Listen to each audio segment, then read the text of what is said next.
Bismillah ar-Rahman ar-Rahim. This is part 20 of Tafseer Ibn Kathir. أعوذ بالله من الشيطان الرجيم. وإن كنتم في ريب مما نزلنا على عبدنا فأتوا بسورة من مثله وادعوا شهداءكم من دون الله إن كنتم صادقين. And if you are in doubt concerning that which we have sent down, i.e. the Quran, to our servant, i.e. Muhammad, then produce a surah, a chapter, of the like thereof, and call your witnesses, supporters and helpers, besides Allah, if you are truthful. فإن لم تفعلوا ولن تفعلوا فاتقوا النار التي وقودها الناس والحجارة أعدت للكافرين. But if you do it not, and you can never do it, then fear the fire. Then fear the fire whose fuel is men and stones, prepared for the disbelievers. The message of the Messenger of Allah is true.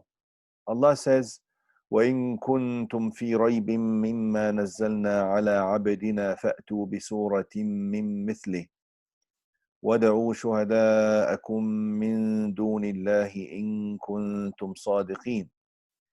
And if you, Arab, pagans, Jews, and Christians, are in doubt concerning that which we have sent down, i.e. the Quran, to our servant, i.e. Muhammad, then produce a surah of the like thereof and call your witnesses, i.e. supporters and helpers, besides Allah, if you are truthful. Allah begins to prove the truth of prophethood after he stated that there is no deity worthy of worship except him. After he stated that there is no deity worthy of worship except him. وَإِن كُنتُمْ فِي رَيْبٍ مِّمَّا نَزَّلْنَا عَلَى عَبْدِنَا. Allah said to the disbelievers, and if you, the Arab pagans, Jews, and Christians, are in doubt concerning that which we have sent down, i.e. the Quran, to our servant, meaning Muhammad, فَأْتُوا بِسُورَةٍ, then produce a surah, meaning similar to what he brought to you. Hence, if you claim that what he was sent with did not come from Allah, then produce something similar to what he has brought to you, using the help of anyone you wish instead of Allah. However, you will not be able to succeed in this quest. Ibn Abbas said that shuhada'akum, your witnesses, means your aids. Also, As-Suddi reported that Abu Malik said the ayah means your partners, meaning some other people to help you in that. Meaning, then go and seek the help of your deities to support and aid you. Also, Mujahid said, وَادْعُوا شُهَدَاءَكُمْ, that it means, and call your witnesses, means people, meaning wise and eloquent men who will provide the testimony that you seek. The challenge. Allah challenged the disbelievers in various parts of the Quran. For instance, Allah said in Surah Al قل فأتوا بكتاب من عند الله هو أهدى منهما أتبعه إن كنتم صادقين. Say to them, O Muhammad, then bring a book from Allah which is a better guide than these two, i.e. the Torah and the Quran, that I may follow it if you are truthful. Quran chapter 28 verse 49. Also Allah said in Surah Al-Isra, قل لئن اجتمعت الإنس والجن على أن يأتوا بمثل هذا القرآن لا يأتون بمثله ولو كان بعضهم لبعض ظهيرا. Say, if mankind and the jinn were together to produce the like of this Quran, they could not produce the like thereof, even if they helped one another.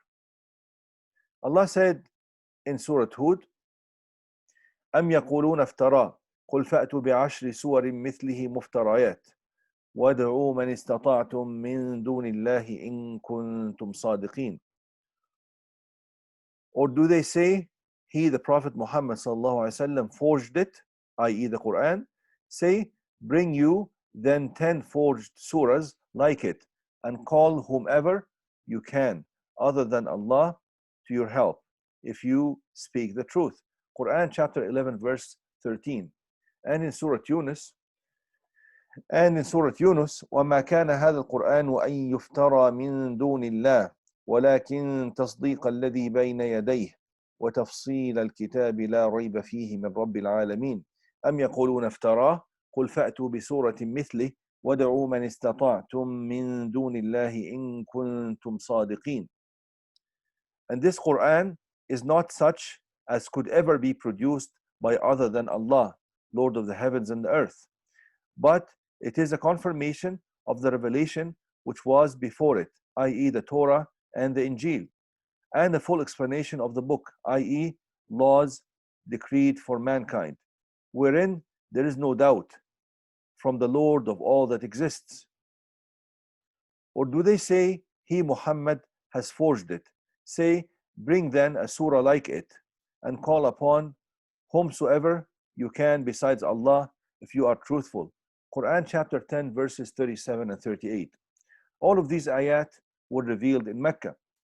Allah also challenged the disbelievers in the ayat that were revealed in Al-Madinah. In this ayah, Allah said, وَإِن كُنتُمْ فِي رَيْبٍ, and if you, the Arabs, the Arab pagans, the Jews and Christians are in raib, meaning doubt, مِمَّا نَزَّلْنَا عَلَى عَبْدِنَا, concerning that which we have sent down, i.e. the Quran, to our servant, meaning Muhammad sallallahu alaihi wasallam. فَأْتُوا بِسُورَةٍ مِّن مِثْلِ, then produce a surah, a chapter, the like thereof, meaning similar to the Quran. This is the tafsir of Mujahid, Qatada, Ibn Jarir, At-Tabari, Az-Zamakhshari, and Al-Razi. Al-Razi said that this is the tafsir of Umar, Ibn Mas'ud, Ibn Abbas, Al-Hasan al-Basri, and the majority of the scholars.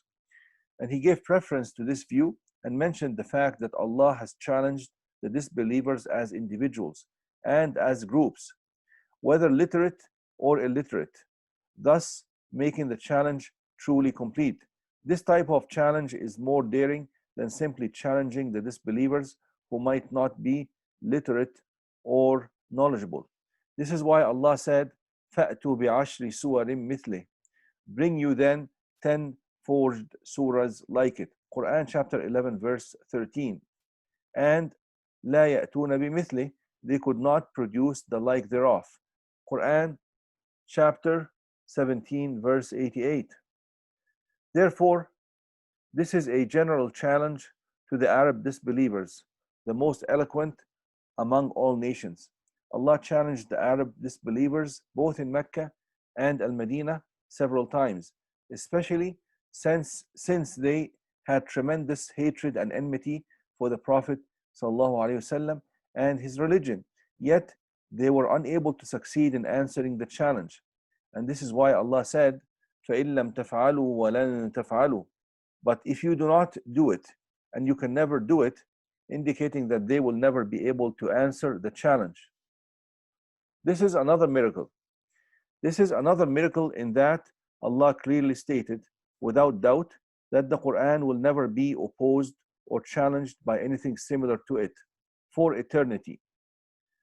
This is a true statement that has not been changed until the present and shall never change. How can anyone be able to produce something like the Quran when the Quran is the word of Allah who created everything? How can the words of the created ever be similar to the words of the Creator? Examples of the miracle of the Quran. Whoever reads through the Quran will realize that it contains various levels of superiority through both the apparent and hidden meanings. Through both the apparent and hidden meanings that it mentioned. Allah said, Alif Lam Ra, كتاب أحكمت آياته ثم فصلت من لدن حكيم خبير. Alif Lam Ra. This is a book, the verses whereof are perfect in every sphere of knowledge, etc. And then explained in detail from one. And then explained in detail from Allah, who is wise and well acquainted with all things. Quran chapter 11 verse 1. So the expressions in the Quran are perfect and its meanings are explained. Further, every word and meaning in the Quran is eloquent and cannot be surpassed. The Quran also mentioned the stories of the people of the past, and these accounts and stories occurred exactly as the Quran stated. And these accounts and stories occurred exactly as the Quran stated. Also, the Quran commanded every type of righteousness and forbade every type of evil, just as Allah said, وَتَمَّتْ كَلِمَةُ رَبِّكَ صِدْقًا وَعَدْلًا. And the word of your Lord has been fulfilled in truth and in justice. Quran chapter 6, verse 115. Meaning, true in the stories it narrates and just in its laws. The Quran is true, just, and full of guidance. It does not contain exaggerations, lies, or falsehood, unlike Arabic and other types of poems that contained lies.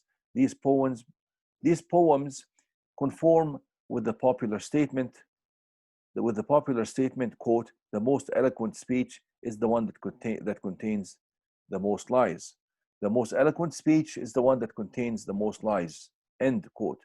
Sometimes one would find a long poem that mainly contains descriptions of women, horses, or alcohol, or the poem might contain praise or the description of a certain person, horse, camel, war, incident, fear, lion, or other types of items and objects. Such praise or descriptions do not bring any benefit except shed light on the poet's ability to clearly and eloquently describe these items.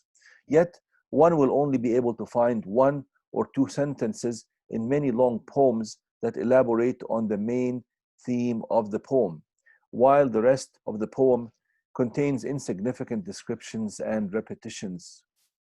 As for the Quran, it is entirely eloquent in the most perfect manner, as those who have knowledge in such matters and understand Arabic methods of speech and expressions concur. When one reads through the stories in the Quran, he will find them fruitful, whether they were in extended or short forms, repeated or not. The more these stories are repeated, the more fruitful and beautiful they become. The Quran does not become old when one repeats reciting it, nor do the scholars ever get bored with it. When the Quran mentions the subject of warning and promises, it presents truth that would make solid, firm mountains shake. So, what about the comprehending, understanding hearts? When the Quran promises, it opens the hearts and ears, making them eager to attain the abode of peace, paradise, and to be the neighbors of the throne of the most beneficent. For instance, on the subject of promises and encouragement, the Quran said, فَلَا تَعْلَمُ نَفْسٌ مَا أُخْفِيَ لَهُم مِّن قُرَّةِ أَعْيُنٍ جَزَاءً بِمَا كَانُوا يَعْمَلُونَ. No person knows what is kept hidden for them of joy as a reward for what they used to do. Quran chapter 32 verse 17.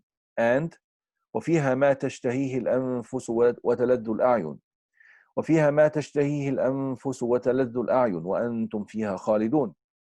There will be therein all that inner selves could desire, and all that eyes could delight in, and you will abide therein forever. Quran chapter 43, verse 71. On the subject of warning and discouragement, أَفَأَمِنْتُمْ أَنْ يَخْسِفَ بِكُمْ جَانِبَ الْبَرِّ. Do you then feel secure that He will not cause a side of the land to swallow you up? Quran chapter 17, verse 68. And أَأَمِنْتُمْ مَنْ فِي السَّمَاءِ أَنْ يَخْسِفَ بِكُمُ الْأَرْضَ فَإِذَا هِيَ تَمُورُ أَمْ أَمِنْتُمْ مَنْ فِي السَّمَاءِ أَنْ يُرْسِلَ عَلَيْكُمْ حَاصِبًا فَسَتَعْلَمُونَ كَيْفَ نَذِيرٌ. Do you feel secure that He who is over the heaven, Allah, will not cause the earth to sink with you, and then it should shake, and then it should quake? Or do you feel secure that He who is over the heaven, Allah, will not send against you a violent whirlwind? Then you shall know how terrible has been my warning. Quran chapter 67, verses 16 and 17.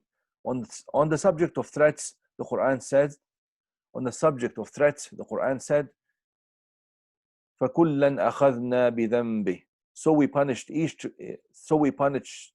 of them for his sins. So we punished each of them for his sins. Quran chapter 29 verse 40.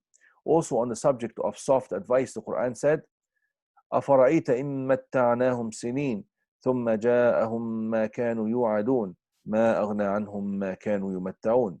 Tell me, even if we do let them enjoy for years, and afterwards comes to them that punishment which they had been promised, all that with which they used to enjoy shall not avail them. Quran chapter 26 verses 205 till 207. There are many other examples of the eloquence. There are many other examples of the eloquence, beauty, and benefits of the Quran. When the Quran is discussing laws, commandments, and prohibitions, it commands every type of righteous, good, pleasing, and beneficial act. It also forbids every type of evil, disliked, and moral and immoral act. Ibn Mas'ud and other scholars of the Salaf said, quote, when you hear what Allah said in the Quran, such as, Ya ayyuhalladhina amanu, O you who believe, then listen with full attention, for it either contains a type of righteousness that Allah is enjoining, or an evil that Allah is forbidding. End quote. For instance, Allah said, يأمرهم بالمعروف وينهاهم عن المنكر ويحل لهم الطيبات ويحرم عليهم الخبائث ويضع عنهم إصرهم والأغلال التي كانت عليهم. He, i.e. Muhammad, commands them for al-ma'ruf, i.e. Islamic monotheism and all that Islam has ordained, and forbids them from al-munkar, i.e. disbelief, polytheism of all kinds, and all that Islam has forbidden. He also allows them as lawful at-tayyibat, all goods, i.e. all good and lawful things, and prohibits them as unlawful al-khaba'ith, i.e. all evil and unlawful things. He releases them from their heavy burdens and from the fetters, bindings that were upon them. Quran chapter 7 verse 157.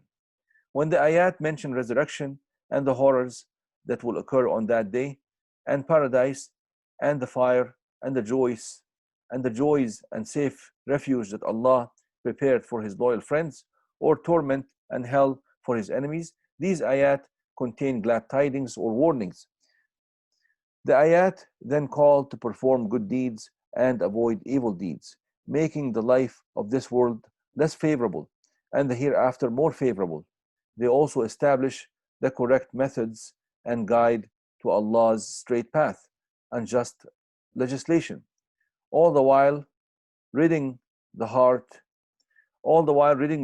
of the evil of the cursed devil. Walhamdulillahi Rabbil Alameen.